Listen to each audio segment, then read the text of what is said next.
So, what is going on, guys? Today we're going to be taking a look at the Transformers 40th Anniversary Collection Straxus. And this is a weird figure. He came out recently, I guess. Hasbro had him listed up for, like, November.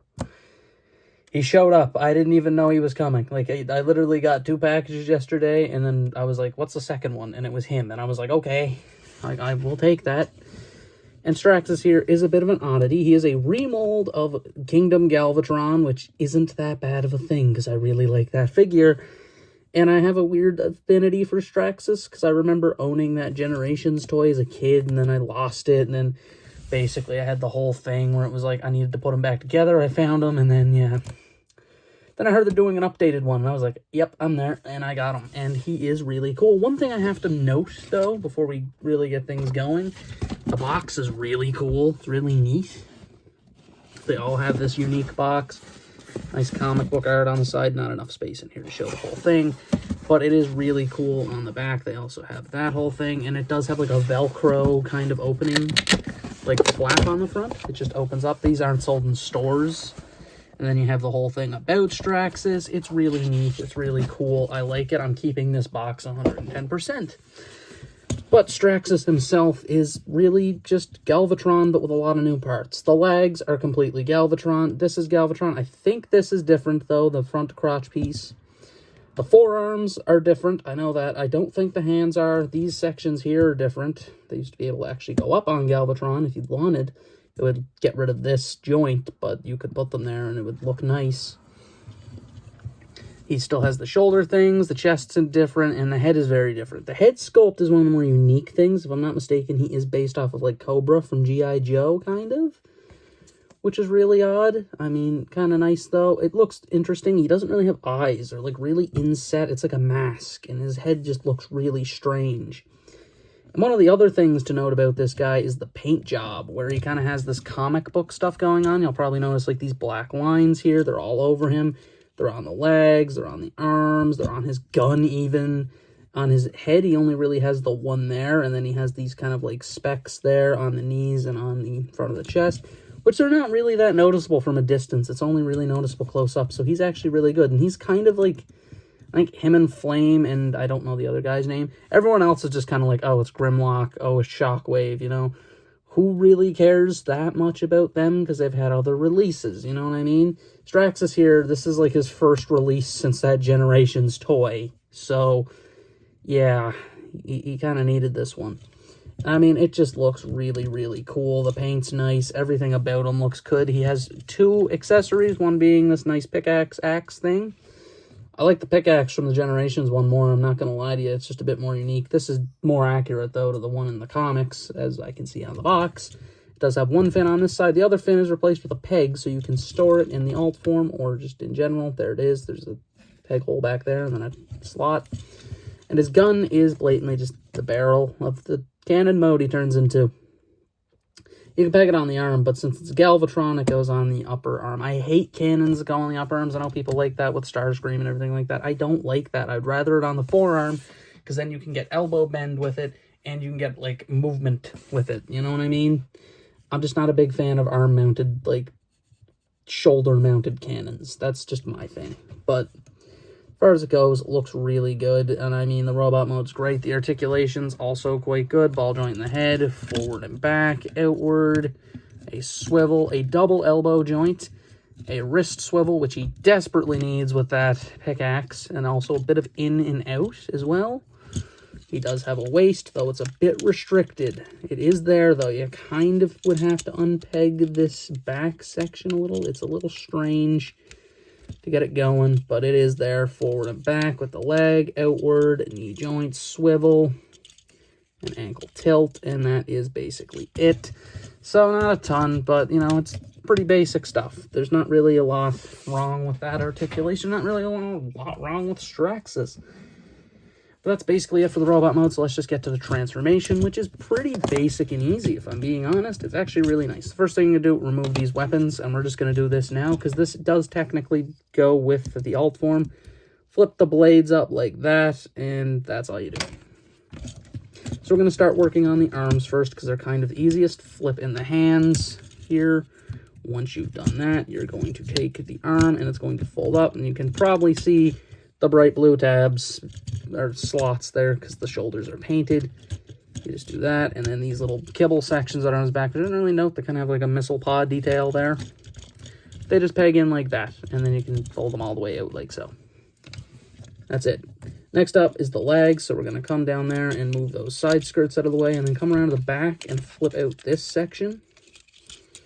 Once you flip out that section, fold in the heels, rotate the legs around, and then they peg together very nicely. And then fold down the feet and this kind of inner shin area. Now, Galvatron goes a lot farther. They kind of put like a little blocking thing in there for him, which is a little strange, but he doesn't need it. He does sit a lot lower to the ground than Galvatron, so that's kind of why. The next thing is to come on to the back and do this panel here, which was loose in the box for me. It came unpegged, I guess, in transit, and it was just in the box. I was missing it. I was like, it looks like something's missing. Didn't really clock it, and then I was like, oh yeah, there's something rattling around in there, and that's sure enough what it was, so just watch out for that. And this is basically just Galvatron's transformation again, with like minimal changes. Like, as you can see, it's just basically going the exact same way. If you own that figure, you know what you're getting transformation-wise. There's not much difference here. A bunch of tab-ins. There's a couple different spots we'll get to here in a second because it's mostly involving the new parts. Anyway, take this section here, make sure it's pegged in, and then there's a slot there and a tab there. And they just go in on both sides. Make sure the cannon stays in position there, the front section of it, and then it'll peg in. Then you can peg in the side skirt to lock everything together. There we are. And then we're pretty much done. You take this, that pegs into the top, take his gun, put it on the front, and here you have his cannon form, which, it's a cannon. I'm not a big fan of cannons. I hate, like, as much as everyone loves G1 Megatron's gun mode, I hate those. I hate inanimate object alt forms. I've already said that in the past. I hate them. They're just so stupid. Why would I want my Megatron to turn into a gun? Now he has to rely on someone. It's kind of strange, right? Like, he's the leader. And Straxus here, I actually forgot a step. My bad. You gotta fold up these. But he does look pretty good in this cannon form. It's, like I said, it's Galvatron, but blue and a bit different. That's how I'm gonna put it.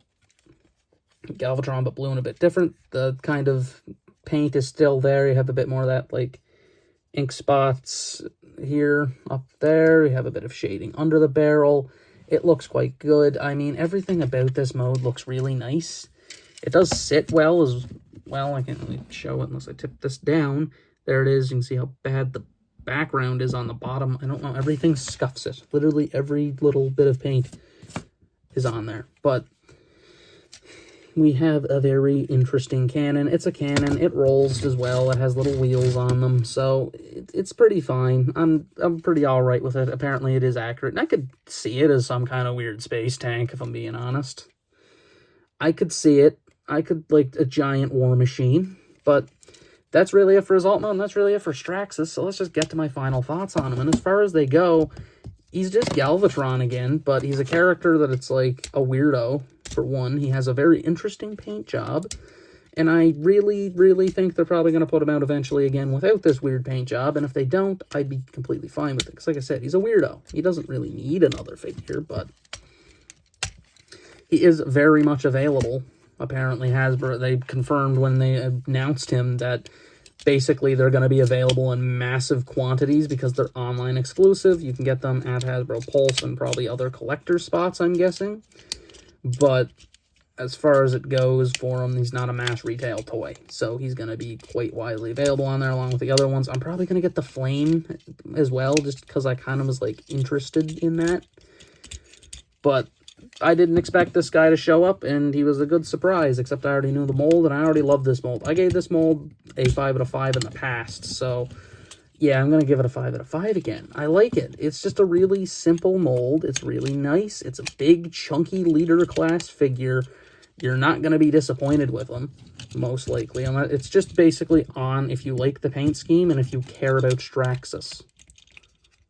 It's not a joke. That's what this figure comes down to. If you like Straxus, or you like the paint scheme, or you think he looks cool, yeah, I'd say get him. Like I said, there's a ton of them. I wouldn't doubt if he goes on sale in the future, because he is a weirdo, like I said. He's an absolute oddity. He's not Shockwave, he's not Grimlock. Like, he's just a weird guy. Like I said, one of the things that's really neat is it's just a cool, unique thing to have. He's just really neat. The box is also neat. I kind of forgot to mention this with the box, which is the artwork on the side here. It continues throughout them. So if you collect all of the figures, you have a continuation. Because as you can see down here in the corner, that's Grimlock's tail. And then we have Flame's fist right there. So that's really cool if you're into that. I would like to kind of collect them, but I don't really care about Shockwave and Grimlock, if I'm being honest, because I already have those two, and I already am happy with the ones I have, so...